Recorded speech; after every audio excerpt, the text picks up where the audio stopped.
सभी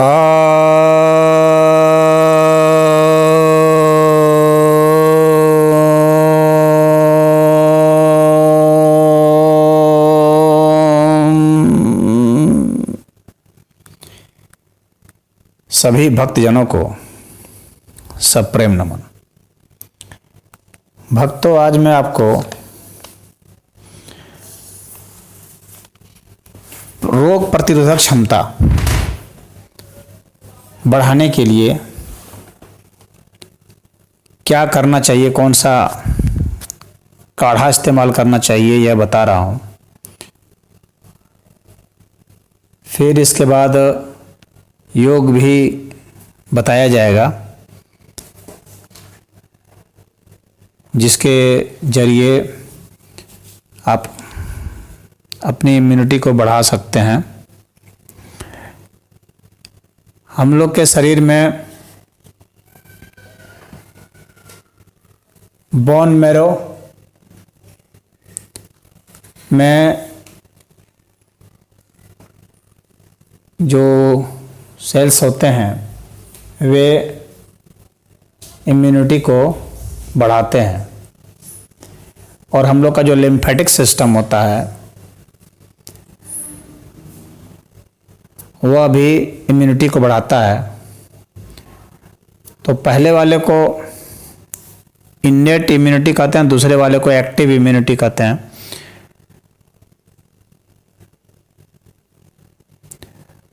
और जो टी सेल्स होते हैं वे सक्रिय जब हो जाते हैं तो हम लोग की इम्यूनिटी बढ़ जाती है, रोग प्रतिरोधात्मक क्षमता बढ़ जाती है। किसी भी प्रकार का इन्फेक्शन, चाहे बैक्टीरिया का हो, वायरस का हो, चाहे फफूंद का हो, फंगस इन्फेक्शन हो, या फिर एलर्जी हो किसी, तो वो हम लोग का जो इम्यूनिटी सिस्टम होता है वही उससे लड़ता है। और हम लोग वैक्सीन जो डेवलप करते हैं तो डायरेक्ट एंटीबॉडीज़ भी डाल देते हैं, या ऐसी चीज़ डाल देते हैं जो कि हम लोग के भीतर एंटीबॉडीज़ पैदा करता है। तो डायरेक्ट टी सेल भी डाल सकते हैं और टी सेल को एक्टिवेट करने के लिए भी डाल सकते हैं। तो जो एंटीबॉडीज़ होते हैं वे एंटीजन से जो है लड़ते हैं, जो बाहर से जो भी जीवाणु प्रवेश करते हैं, रोगाणु प्रवेश करते हैं, वे कोई प्रोटीन छोड़ते हैं। उस प्रोटीन के खिलाफ में हम लोग के शरीर जो है वो प्रतिक्रिया करता है और उनसे लड़ता है एंटीबॉडीज़ के जरिए। तो एंटीबॉडीज़ जो है हम लोग शरीर में पैदा हो, रोग प्रतिरोधात्मक क्षमता बढ़े, इसके लिए सबसे ज़रूरी है कि व्यक्ति जितना कम भयभीत होगा उतना ही ज़्यादा वह मजबूत होगा। तो खैर, यह तो ध्यान और योग की प्रक्रिया है, जिसको मैं बाद में अगले वीडियो में बताऊंगा। इस वीडियो में मैं काढ़ा आपको बताने जा रहा हूँ, जो प्रतिदिन अगर 2 बार लिया जाएगा, सुबह और शाम, और खाली पेट, यानी इसके पहले भोजन न किया गया हो, तो यह बहुत ही फलदायी है और आपकी रोग प्रतिरोधात्मक क्षमता को बढ़ा देता है। और कोई भी बैक्टीरिया, वायरस और फंगस इन्फेक्शन में यह बिल्कुल ही कारगर होगा, और काफ़ी शोध किया हुआ है, व्यक्तिगत हमारा शोध है यह।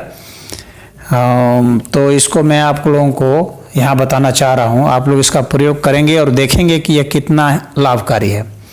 तो मैं बताते जा रहा हूँ आपको कैसे बनाना है। जो मैं आइटम बता रहा हूँ इनका प्रतिशत भी बता रहा हूँ, और इसको आपको इन सब को ले करके जो मात्रा में बताऊँगा, इस मात्रा में ले करके इसको आपको उबाल लेना है। जितने मात्रा में ये औषधियाँ होंगी उससे आपको करीब 8 गुनी मात्रा में आप पानी में से उबालेंगे, और वह पानी आधा जब रह जाए तब जो है उसको छान करके और पिएंगे, और 1 कप पिएंगे, कप में 1 कप पिएंगे। इसी मात्रा में काढ़ा बनाएंगे। तो अब मैं प्रतिशत बता जा रहा हूँ, आप अपनी आवश्यकता के अनुसार आप अपना वो सेट कर लेंगे कि कितना आपको चाहिए होगा। तो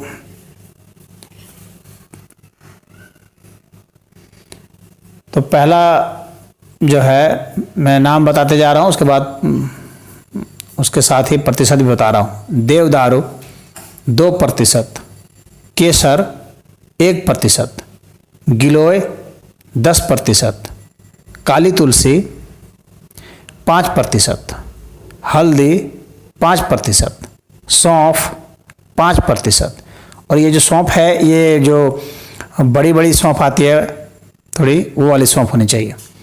छोटी इलायची 2%, दालचीनी 5%। और ये जो दालचीनी आती है, तो दालचीनी में 2 वैरायटी आती है, एक तो मोटी सी होती है, एक पतली सी होती है। तो जो बहुत पतली, जिसके पतले छिलके होते हैं, वही असली होता है, और जो मोटे छिलके वाले होते हैं वो डुप्लीकेट होते हैं, वो कम फायदा करेंगे।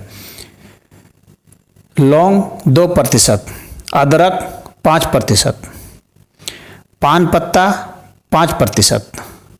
और पान पत्ता में एक पीले रंग का पान पत्ता आता है, एक हरे रंग का आता है।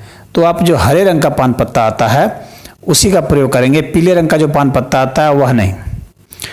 अजवाइन 5%, तेज पत्ता 2%, लहसुन 5%, वासा यानी अड़ूसा 5%, अड़ूसा के पत्ते का प्रयोग करना। काल मेघ 2%, घृत कुमारी जिसको एलोवेरा भी बोलते हैं 2%, अर्जुन छाल 5%, जायफल 2%, मुलेठी 5%, काली मिर्च 5%, पिपली 5% और आंवला 10%। इनको आप कूट पीस करके अपने घर में पाउडर बना करके रख ले, और जब आपको ज़रूरत पड़े काढ़ा का तो उसी हिसाब से आप डाल करके और खौला करके, जैसे मैंने बताया, उसको आप कर लेंगे। अब इसमें जो है आप अपने हिसाब से, अपने स्वाद के हिसाब से सेंधा नमक इसमें डालेंगे। याद रखिएगा, सेंधा नमक डालना है काढ़े में, सेंधा नमक डाल करके ही इसे पीना है, और अपने स्वाद के अनुसार इतना आप कर लेंगे। अब इसको आप 2 बार पिएंगे, खाली पेट पिएंगे और 1-1 कप पिएंगे। और बच्चों के लिए, और बच्चे की जो उम्र होगी उसी के अनुपात से थोड़ा सा आप, जो बहुत छोटे बच्चे हैं उनको थोड़ा कम डालेंगे, थोड़ा जैसे जैसे उम्र है उसके हिसाब से उसको अनुपात ग्रेड बना लेना है, यह आप ध्यान में रखिएगा।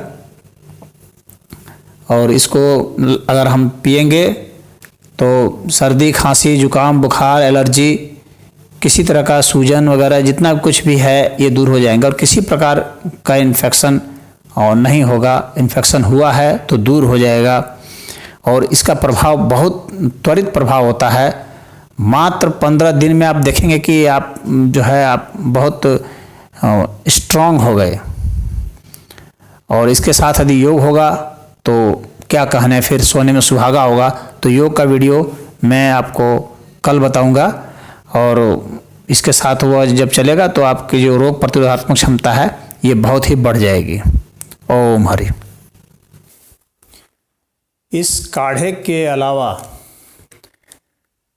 गुलाब का फूल, एक गुलाब का फूल वयस्क लोगों के लिए प्रतिदिन यूं ही कच्चा ही चबा जाना, गुलाब की जो पंखुड़ी है उसको चबा जाना कच्चा ही, वह हम लोगों की इम्यूनिटी को बहुत बढ़ाने वाला है, और शरीर के बहुत सारे रोगों में बहुत लाभदायक है। जो बच्चे हैं वो उसकी मात्रा थोड़ी कम ले सकते हैं, कुछ चंद पंखुड़ियों खा सकते हैं। तो इसको आप काढ़ा लेने के बाद इसका सेवन कर लें, यह बहुत आपके लिए मुफीद रहेगा। ओम हरि।